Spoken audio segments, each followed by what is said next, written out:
All right, so in the last video, Lee got our geometry for the simple level exported out, and we're picking up right from there. So we're sitting here looking inside a folder at the two FBX files that were exported out of Maya. So we've got one of them that was exported out with a centimeter setting and the other one with a meter setting, and Lee was going to use this as a demonstration when dealing with the different scales and all, and the problems that you could run into.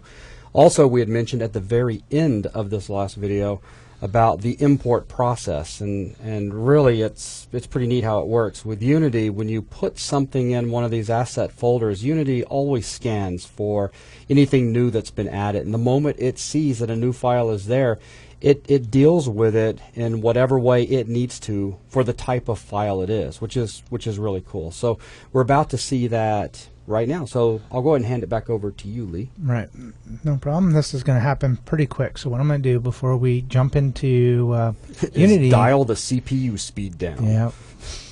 What I'm going to do is close Maya because we've exported our files. We're not going to need this anymore for this project. So I made some changes. So you're about to give focus back to Unity, right? I shouldn't, because the last folder that I had was this one. That's true. So this should be the next folder that gets focused. That is true. But if not, we'll see. No, you're right. You're right. So none of the changes I made do I want to keep. So I'm going to hit Don't Save. It's going to close it. It's going to give me focus back here. Now, the moment I click on Unity, the import's going to begin. So I'm going to click on it, and here goes the import. It's importing our FBXs. Now, you may have seen a couple little other things come up if you're watching quickly. So here's our level centimeter and our level in meters, but we've got this new folder that I imported along the way called materials. Now if we open this up, what you can see is it's created a material for each one of those materials that we had in Maya. But if you also look closely, one is called level_cm and one's called level_m. So for each one of the FBX files, it's created materials for each one. So every object inside of the Maya scene that you've exported out has got its material associated. And then each FBX brings in that material for each object. Okay. Hence why we've got 2 copies of each. Normally, you're not going to import 2 different versions. Right. This is for demo purposes. Right. So that's why we have double, and we'll clean up here a little bit. What does all of our geometry look like? Well, to start off with, what I want to do is, again, because scale is so important, what I'm going to do is I'm going to create a primitive object. I'm going to create a cube. Now, I'm going to set the cube at, normally would be the origin, but because I'm going to scale this cube to be 1.67 meters in height, and I want to offset the y by half that, which is 0.835, I believe. So that will get us halfway to our level. So if I were to put a plane in, this cube would be sitting exactly on the plane. Right now it's kind of solid gray, just in fact we don't have any lights in here yet, so we'll get to that later. I'm going to hit F, which, because I have my cube selected, is going to frame me up on the cube. So I can hold Alt, move my mouse around, and I can zoom around it. Now I'm also going to come in here and I'm going to set the X scale. So you're going to put our character on a diet, I see. Yep, pretty much. So this is roughly the size of the character. Actually, wow, I was about to say she's thin. Yeah, let me change that. Whoa. Well, those are numbers that I pulled. Jolie diet. But okay. Basically, our character would be roughly about this size in this scene. Okay. Now, what I'm going to do is I'm going to bring in the scene that we exported in meters, which was the default, but I said was going to be wrong. Okay. So what I'm going to do is I'm going to select it. Now I can drag it in here, or I can drop it up here, either way to create it. Now when I dragged it over here, you can kind of see the problem that we'll run into right off the bat. So if I come in here and I drop it in and I zero it up, so now it's at the world origin, we got a problem with that. Yeah. So, but now this doesn't mean that you're in trouble if this was the way you did it, well, let me start it out by saying, if you're dealing with just static geometry like this, with no animations, this doesn't mean you're in trouble, does it? As long as everything that you've got is parented correctly, your construction history is deleted, there's no animation, no rigging on it, you can come into the actual FBX file, which is this one right here, and we can come into the inspector under scale factor, and we can modify this.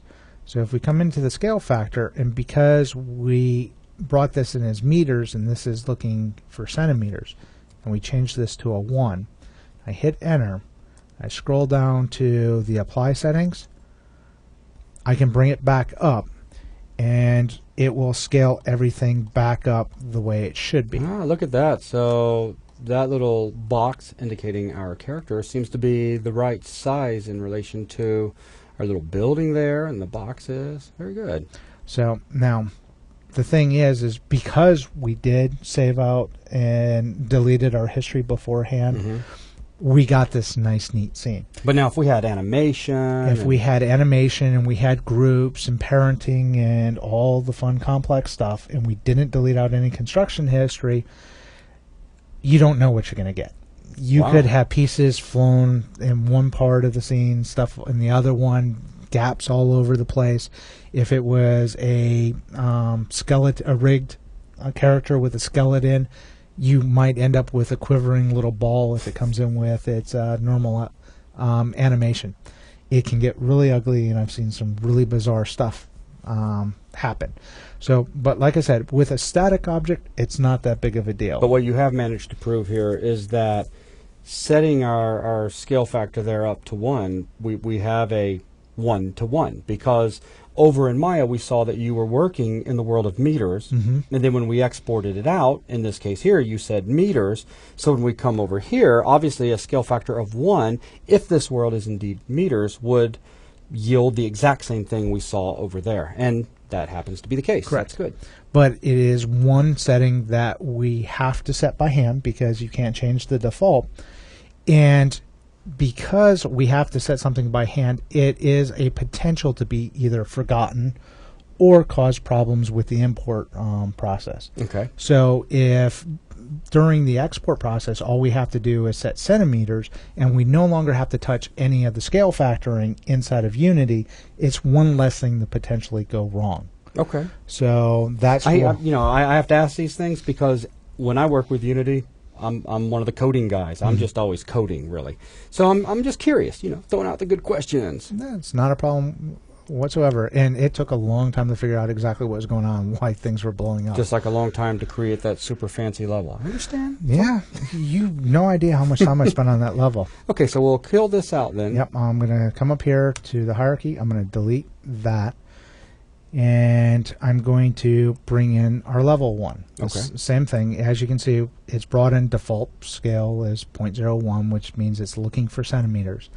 Now when I bring this one in, look at that. It's exactly what I left Maya with, and I get exactly what I expect inside of the scene. Very nice. I don't have to go in, I don't have to change the scale factor, I don't have to apply the settings, I don't have to come in here and scale anything specifically. What I saw in Maya comes in and is exactly the same. And I hate to keep harping on stuff, but you said you have seen with animation, construction history, with baggage coming over along with your geometry, you have seen problems by having to go in there and manipulate that scale factor from its default. Yes. Okay.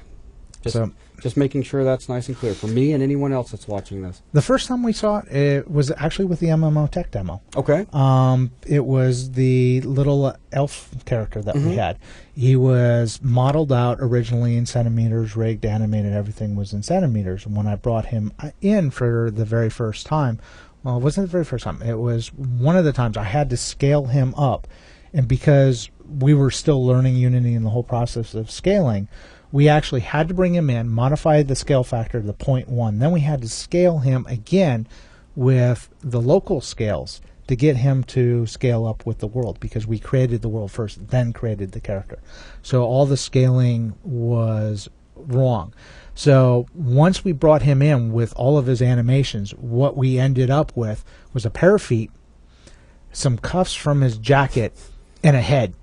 Now, is that with a combination of both scale factor on the FBX component and the scale from the object that's now in the scene, or just you saw that just from scaling or No, changing the scale factor? we kept backing it out, trying to figure out exactly what the problem was. Gotcha. We ended up going back to the local scale, setting them the 1, and we still had the same problem. Okay. We go back to setting the scale factor to 0.01, zoom way in because he was microscopic, Gotcha. and he was right again. Okay. So Okay, very cool. So now do we want to go ahead and kill out the meter example, the Yes. materials, and now that we've shown why we exported centimeters, I'm going to go ahead and clean this up. I'm basically just going to go to the mesh folder. I'm going to delete out the level M or the level underscore M FBX, and I can delete out all of the level M materials because we're not going to need those either. Now, with these materials, as you can see, in Maya we had a checkerboard. We don't have a checkerboard anymore. And I had mentioned that was because Maya was referencing an image from our demo scene that we had created, and it's not the new one that we made. So what's happening is we've just got a default white texture with no just a default material. white color, Exactly. yeah, with no texture. With no texture whatsoever. So now we have to go get that texture and put it back and make it look like what we had in Maya. Lucky for us, for setting up all of our folders, we have a folder to put those textures in. Yep, and then in the first video we came in, we created our folder, and we're going to put our textures in this textures folder. Now we're going to go to Explorer, and I'm going to back up all the way up to the top level where we have the source assets. Again, we're going to be coming back to this in several videos to get things from time to time. The file that I'm looking for in this case is this checker.png file. So what I'm going to do is I'm going to take this file and I'm going to drag and drop it right on our textures folder. That's going to import it for us. So it takes a little bit, you get the little spinning circly thing while it's importing, and then once it imports we have our texture. So now we've got some settings that come along with it. In this case, I'm going to leave it as a max size of 1024. I'm going to leave it as a compressed texture with bilinear filtering, so I'm going to take all the defaults in this case. Okay. In some cases, some of the textures we will change these later, but this one is just going to be default. There is one thing we're going to do with this texture though before we actually start fixing the materials, and that is I want to come in here. I don't want to rename it, but I want to take our texture, and I want to duplicate it. I'm going to hit Control D to duplicate that texture. It's going to actually make another copy of it. Now I'm going to rename it, and I'm going to call this one checker normal. Now, with this one, we're actually going to come over here and make some changes. The one that we're looking for particularly is texture type. Instead of being a texture, we're going to change this to be a normal map. Now we're going to leave the default at 0.25 for now. We're going to leave all the other things default, and then we're going to apply. What this is going to do is it's going to take our texture and it's going to convert it into a bump map.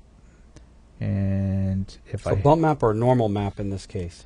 In this case, it's a normal map. And actually, you know what? I screwed up.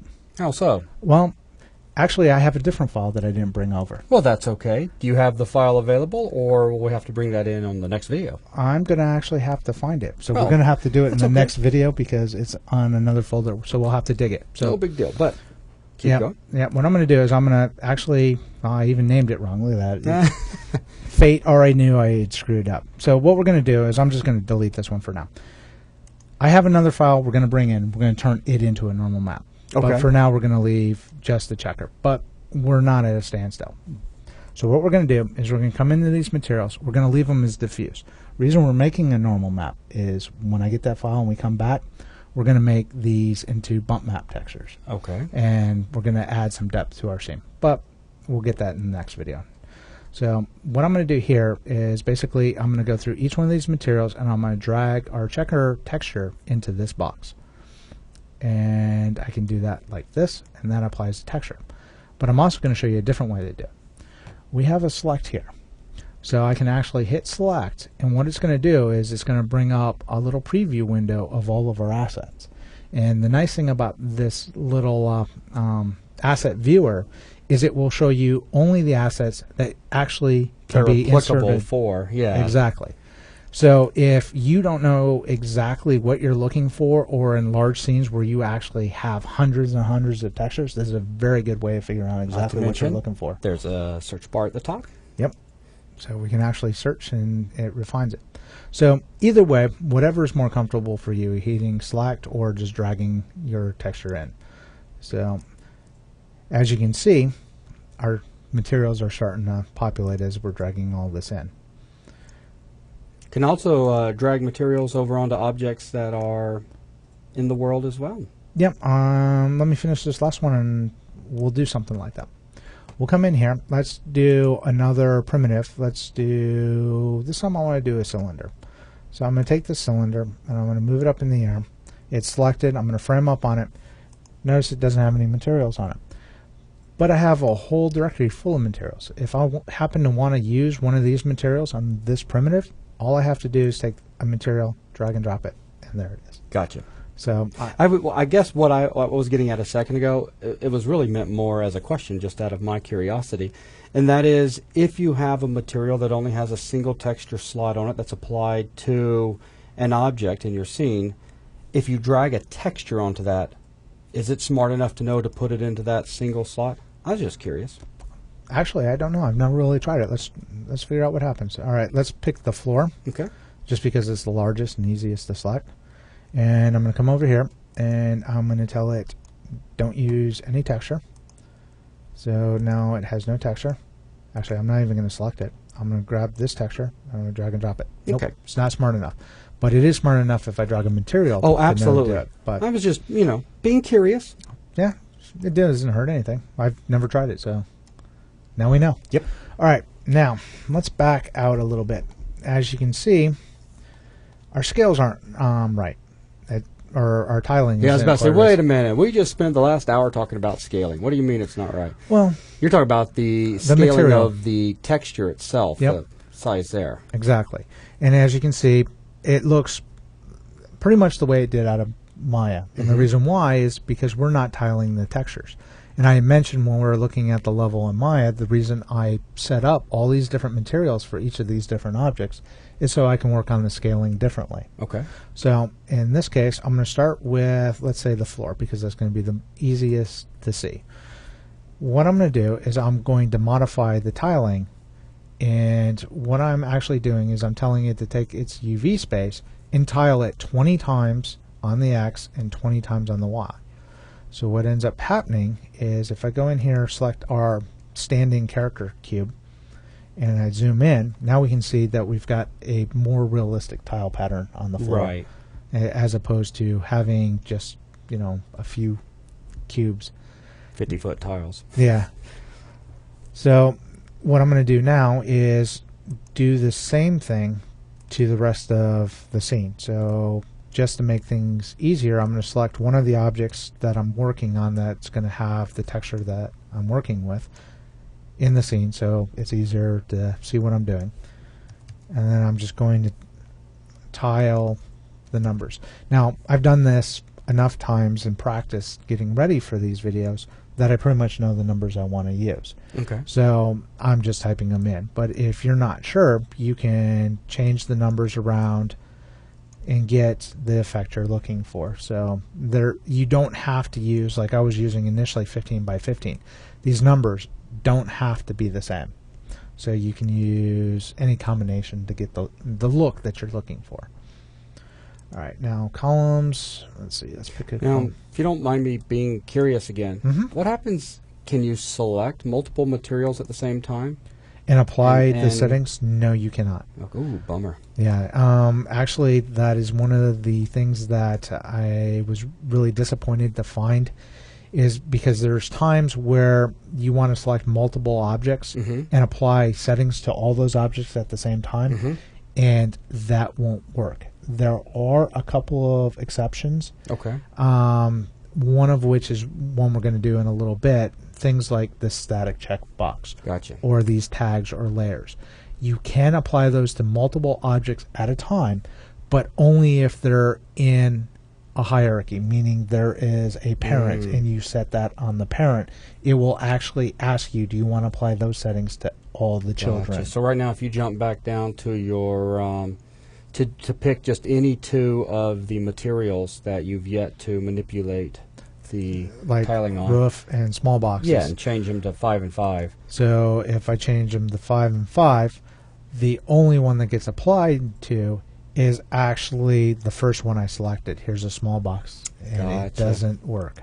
So it's still at Okay. 1 by 1. It's not a deal breaker. I was just curious. That's no problem. You don't know until you experiment. That's right. Or ask.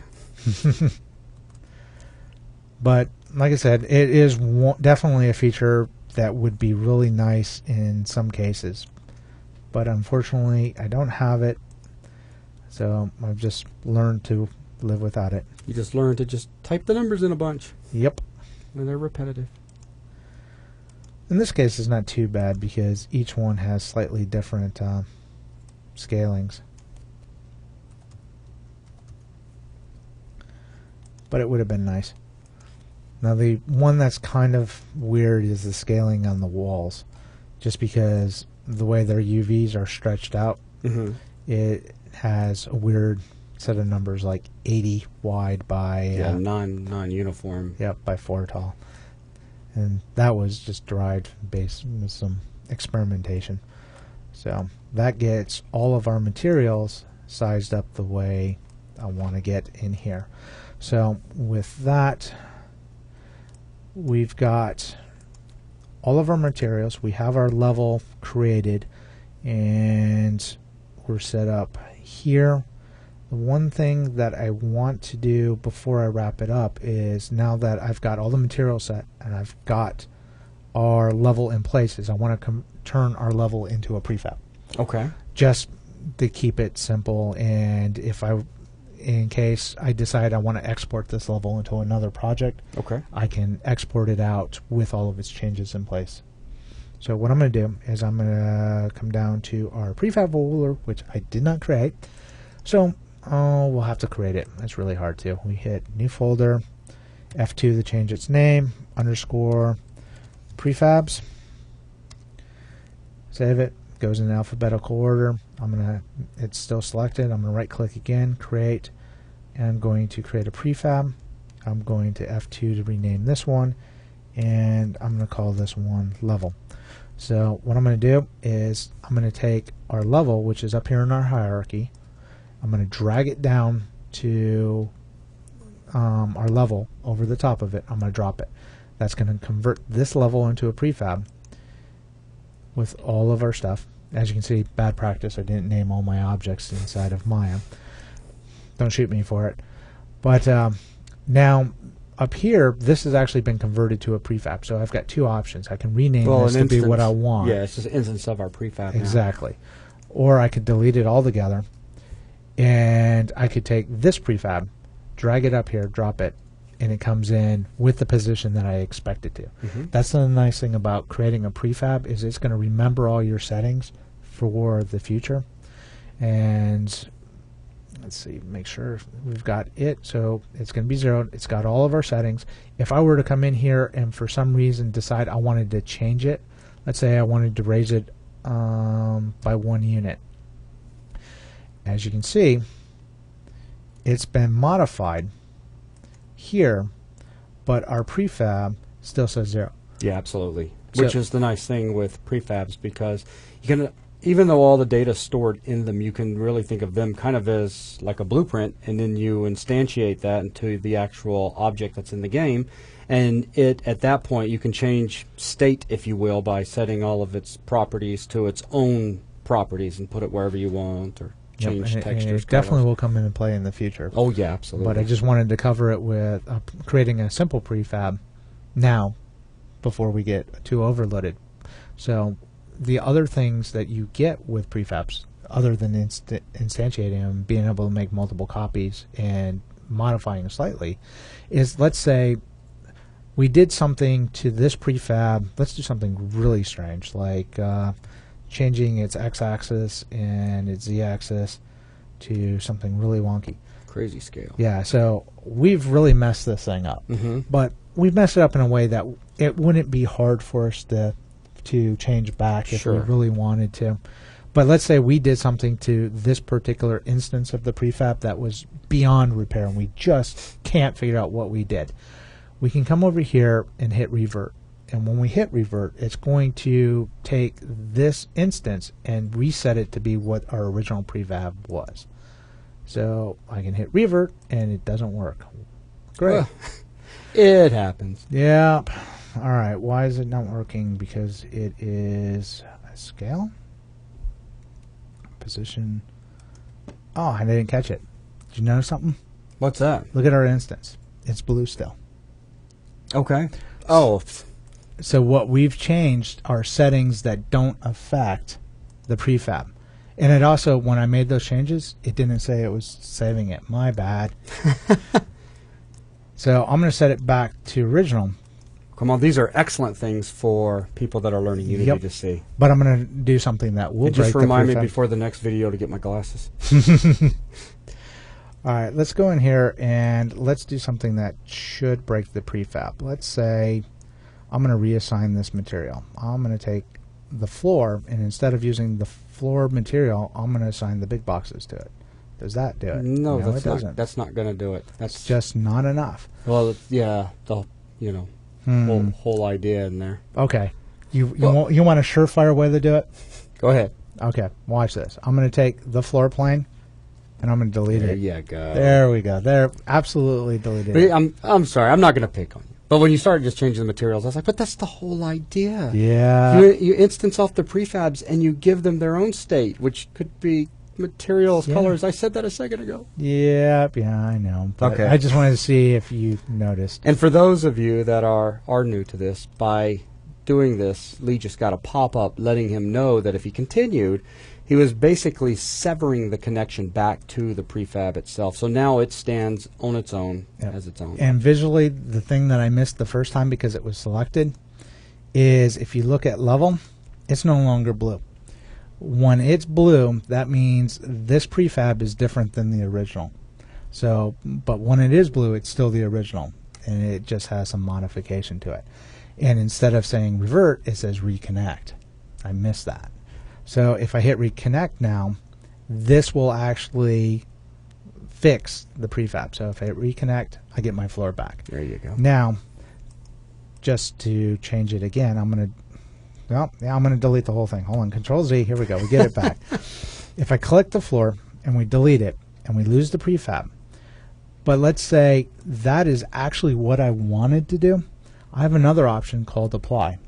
What this will do is it will take this copy of the prefab, this instance, and take all of the changes that are different from the prefab and change the prefab to be the same as this one. So if I hit apply, now it turns blue, meaning it's the same as the prefab. If I come in here and delete it, and I look at my level prefab, and I bring it back in, it comes in without the floor. Now the trick is can I actually delete all that stuff? So hit Control Z a couple of times, and I cannot. So in this case, what I have to do is delete out the level, come back to my level CM, drag this into my scene. It comes in all zeroed, so I lucked out there. Take this, drag this back onto my prefab. Because this prefab already exists in its new modified state, it's coming up and says, do you want to replace this existing prefab with what you dragged in? Yes, I do, so I'm going to hit replace anyways. So now I've got a new prefab. I can delete this one. I can bring this prefab back up, and it comes in, and I have my floor back. Very nice. So, long way to explain how you can break it and how not to break it. But it takes a little bit of practice to get used to it. Prefabs are very important, and right now you're just seeing geometry that is coming in with the hierarchy that's already been established when the FBX was imported, and you're seeing the geometry with all of its materials and all. But you can have scripts and sounds and all sorts of crazy stuff, particles, you know, all woven together into a complex prefab that you just drag the one little prefab up into the hierarchy, and boom, now you have this whole complex functioning system. Also, of course, through coding, we can create references to prefabs and then instantiate them on the fly. An example would be perhaps to make a bullet that has a play once sound of a gunfire, and then we could have a weapon with a script on it that's then basically referencing that prefab, that bullet. So then when you fire, when the method hits to handle the firing, it simply instantiates the prefab, being the bullet.